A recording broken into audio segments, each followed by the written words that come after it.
귀문관살도 있고 이분은 일반적이지 않아. 정신상태가 일반적이지 않은 자기만의 세계에 갇혀 지내시는 분이다 이렇게 보면 돼. 근데 어떻게 보면 이 남자분이 이 여자분한테 전생에 빚이 있었든지 또 이 여자분이 빚을 받고자 이 남자를 택했든지 인연법이라는 건 그런 거거든. 어찌됐든 간에 그래서 사는 거다. 전혀 맞지 않는 궁합이라도 그런 부부의 인연 때문에 사는 것 같다. 26년, 27년도까지가 고비야. 올서부터. 이분들. 네. 근데 여기는 남자가 놔두지 않을걸? 내가 사주를 이렇게 놓고 보니까 굉장히 치근해. 내가 볼 때는. 왜냐면 이분도 어떻게 보면 착한 여자 콤플렉스에 갇혀있는 것 같은 느낌?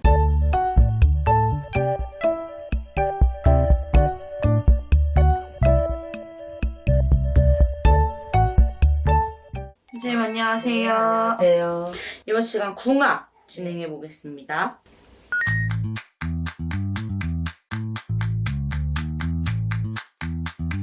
남자분이시고요. 여자분은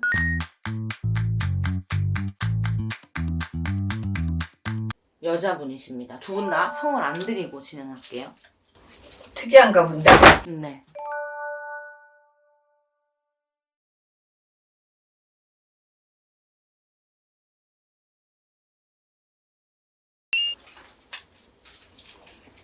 이 남자분은 도화의 기운이 되게 강한 분이야. 남자분이. 화려한 조명을 받고 사는 사주다 이렇게 보면 되고 꾀돌이야. 어떻게 보면 투쟁성이 되게 강해. 주도살, 역마살 이런 것들이 너무 많기 때문에 여기저기 움직이고 돌아다녀야지 이분은 사셔. 가만히 집에 있으면 병나시는 분이야. 그러니까 자기 자신을 뽐내고 살고 화려한 삶을 살고 이렇게 사셔야 되는 부분이고 예술성도 좀 굉장히 많이 뛰어나다 보여지고 항상 첨단을 걷는다? 이렇게 생각하면 돼. 아이디어도 굉장히 좋고 여자도 굉장히 많이 따르는 분이고 사실 여자한테는 조금 잘하는 남자는 아닌 것 같아. 그래요? 근데 이분은 육회살에 단교관살이 있어. 이 살은 이런 얘기 해도 되나? 나오시는 대로 말씀해 주세요. 굉장히 흉액살이거든 이게. 이게 내 몸을 치는 거라서 죽을 수도 있고 안 죽으면 불구가 되거나 뭐 어디 장애가 있거나 그럴 수 있어. 그런 분은 아니겠지? 그래? 장애가 있습니다, 몸에. 귀문관살도 있고 이분은 일반적이지 않아. 정신상태가 일반적이지 않은 자기만의 세계에 갇혀 지내시는 분이다 이렇게 보면 돼. 이분 좀 아깝다 사주가. 여자분은 굉장히 착하고 바른 분이야. 부모 덕이 별로 없어. 이분하고 부부지? 네. 근데 남편 덕도 그렇게 있는 건 아니야. 이 사람 자체가 어떻게 보면 어렵고 힘든 사람을 그냥 보고 지나치지 못하는 측은지심이 굉장히 많은 분이거든 이 여자분이. 겨울바다의 외로운 등대 같은 이런 사주라 의지할 곳이 별로 없다 내가 볼 때는. 뭐 친정이라든가 뭐 남편도 마찬가지고 어떻게 보면 희생하는 삶을 살아야 되는 전형적인 그냥 종교인 사주라고 보면 돼 이 여자분은. 짐이 많은 사주지. 뭐 자손을 얻어도 귀한 자손을 얻어라 하는데 이분한테는 자손이 한번 귀해도 남편이 1순위야. 이분한테는. 아, 그래요? 성격은 굉장히 밝고 긍정적인 것 같지만 내면으로는 굉장히 소극적인 부분도 있고 잘 참고 삭히시기는 하는데 이분은 정신적으로 굉장히 불안해 보인다? 건강도 좀 신경 쓰셨으면 좋겠고. 네. 이 두 분의 궁합을 봐라 그러면 궁합은 썩 잘 맞는 궁합은 아니거든? 근데 부부라는 건 거의 궁합보다도 인연법에 의해서 만나죠. 전생에 어떤 연이 있어서 만나지거나 전생에 어떤 빚이 있어서 만나지거나. 근데 대충 이렇게 우리가 전생에 어떤 인연법 같은 걸 보게 되면 우리가 전생에 만약에 내가 자기한테 어떤 빚을 졌어. 근데 남녀로 이렇게 만났잖아. 그러면 이 여자분이 오히려 이 남자분을 찾아다니는 거가 돼. 빚을 받으려고. 근데 어떻게 보면 이 남자분이 이 여자분한테 전생에 빚이 있었든지 또 이 여자분이 빚을 받고자 이 남자를 택했든지 인연법이라는 건 그런 거거든. 어찌됐든 간에 그래서 사는 거다. 전혀 맞지 않는 궁합이라도 그런 부부의 인연 때문에 사는 것 같다. 26년, 27년도까지가 고비야. 올서부터. 이분들. 네. 근데 여기는 남자가 놔주지 않을걸? 놔주지 않아요? 이제 헤어지기가 좀 힘들다. 내가 볼 때는. 이분들이 어떤 분들인지 아시면 선생님 좀 놀라실 것 그죠? 같은데. 여자도 마찬가지지만 남자도 이 여자를 안 놓을 것 같아. 남자분 강원래 씨, 어머, 어떡해. 여자분은 김송 씨예요.